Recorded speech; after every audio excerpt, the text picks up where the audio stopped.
Selamat pagi anak-anak kelas 7 semuanya. Berjumpa kembali dengan Pak Aris. Kali ini kita akan membahas tentang pengukuran di bagian kedua. Sebelumnya, untuk mengingat kembali pelajaran terdahulu, Pak Aris akan mengadakan pretest.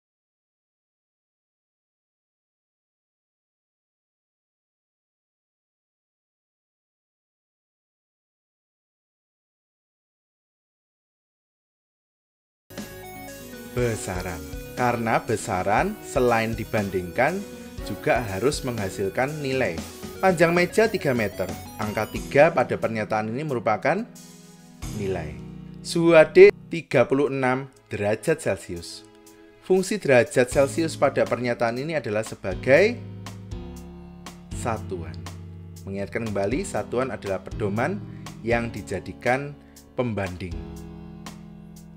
Kegiatan membandingkan besaran dengan satuan disebut mengukur. Jika anak-anak masih ada pertanyaan tentang soal pretest ini, bisa kembali melihat video terdahulu.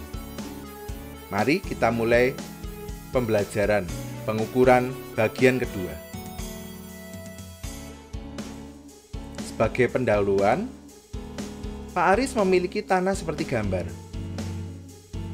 Jadi ada sebuah tanah berbentuk segi 4 dengan panjang P, lebar L. Jika Pak Aris ingin mengetahui luas tanahnya, apa yang harus Pak Aris ketahui terlebih dahulu? Ya, Pak Aris harus tahu nilai panjang dan lebarnya, baru bisa tahu luasnya. Kenapa? Karena luas adalah panjang dikali lebar. Luas adalah contoh besaran turunan, sedangkan panjang dan lebar adalah besaran pokok. Dari sini kita tahu betapa pentingnya besaran pokok. Tanpa adanya besaran pokok, tidak akan ada besaran turunan.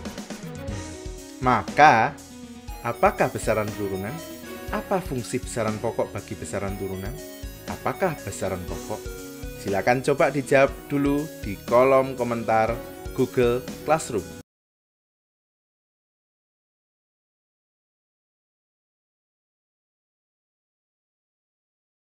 Terima kasih bagi anak-anak yang sudah aktif. Pak Aris ulangi kembali, kompetensi dasar kita ada 3.1 dan 4.1. 3.1 itu pengetahuan, 4.1 untuk keterampilan. Indikator kompetensi hari ini adalah indikator kompetensi ketiga. Dengan diskusi, peserta didik dapat membedakan besaran pokok dan turunan dengan baik.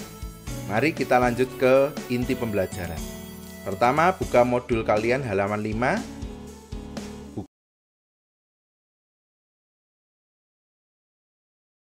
Buka kegiatan 2. Kerjakan nomor 1 hingga 6 dengan pensil selama video klip berikut berlangsung. Jika sudah selesai, kita akan bersama-sama membahas kegiatan 2 nomor 1 hingga 6 tersebut. Tulis jawaban yang benar dengan ballpoint. Silakan mengerjakan. Terima kasih anak-anak yang sudah mengerjakan kegiatan 2 nomor 1 hingga 6. Kita akan membahasnya bersama-sama. Saya akan mulai membahas dengan pertanyaan yang saya ajukan sebelum inti ini. Apakah besaran turunan? Tadi saya sudah menjelaskan bahwa luas adalah contoh besaran turunan, karena luas dibentuk dari panjang dan lebar. Jadi, kira-kira besaran turunan itu apa? Besaran turunan adalah besaran yang dibentuk dari satu atau beberapa besaran pokok. Apa fungsi besaran pokok bagi besaran turunan? Kalau kita ingat kejadian yang tadi, panjang dan lebar sebagai besaran pokok berfungsi membentuk luas sebagai besaran turunan. Maka apa fungsi besaran pokok bagi besaran turunan? Ya, membentuk besaran turunan. Kalau gitu, apa besaran pokok? Besaran pokok adalah besaran dasar, artinya ditentukan terlebih dahulu, yang membentuk besaran turunan. Semoga bisa dimengerti. Jika masih ada pertanyaan, bisa tulis di kolom komentar Google Classroom. Ada beberapa hal yang harus diketahui sebelum mengetahui apa saja besaran pokok. Yang pertama, Ada dua istilah MKS dan CGS. Apakah MKS dan CGS? MKS dan CGS adalah kependekan dari meter kilogram second MKS dan sentimeter gram second CGS. Ada lagi istilah kedua, satuan internasional atau SI. Apa SI itu? SI adalah 7 satuan yang diakui secara internasional dan menggabungkan MKS dan CGS. Mengapa masih perlu SI jika sudah ada MKS dan CGS?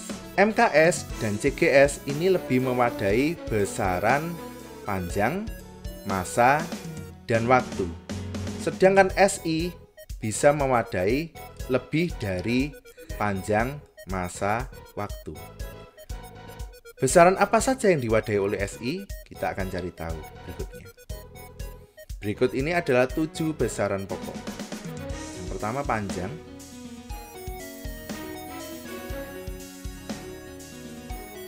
Berikut ini adalah profilnya. Simbolnya seperti itu. SI-nya seperti itu. MKS-nya seperti itu. CGS seperti itu. Dan alat ukurnya adalah seperti ini. Berikutnya, massa. Profilnya sebagai berikut. Waktu. Profilnya sebagai berikut.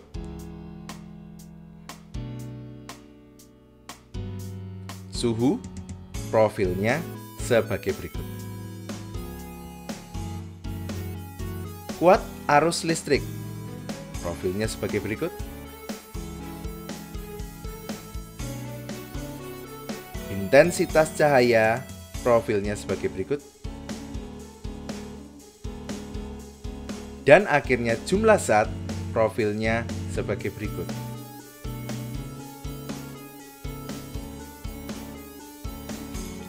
Selain sudah mengetahui ketujuh besaran pokok, ada beberapa hal yang bisa kita simpulkan dari pembelajaran hari ini. Yang pertama, besaran turunan adalah besaran yang dibentuk dari satu atau beberapa besaran pokok. Artinya, satuan besaran turunan adalah gabungan dari satu atau lebih besaran pokok. Sebagai contoh, tadi waktu kita mencontohkan luas kita ketahui satuannya adalah meter persegi atau meter pangkat 2, yang artinya adalah meter dikali meter. Sedangkan meter itu adalah satuan dari panjang. Maka luas itu sebetulnya adalah gabungan dari panjang dan lebar. Artinya, besaran turunan juga bisa dideteksi dari satuannya. Contoh, Pak Aris punya massa jenis. Massa jenis ini diketahui memiliki satuan kilogram per meter kubik. Kilogram adalah satuan massa, meter adalah satuan panjang. Berarti massa jenis adalah besaran turunan yang dibentuk dari besaran pokok, massa, dan panjang. Semoga kesimpulan ini bisa dimengerti. Jika masih ada pertanyaan, bisa ditulis di kolom komentar Google Classroom. Untuk mengakhiri pembelajaran, ada sebuah kuis yang harus kalian jawab.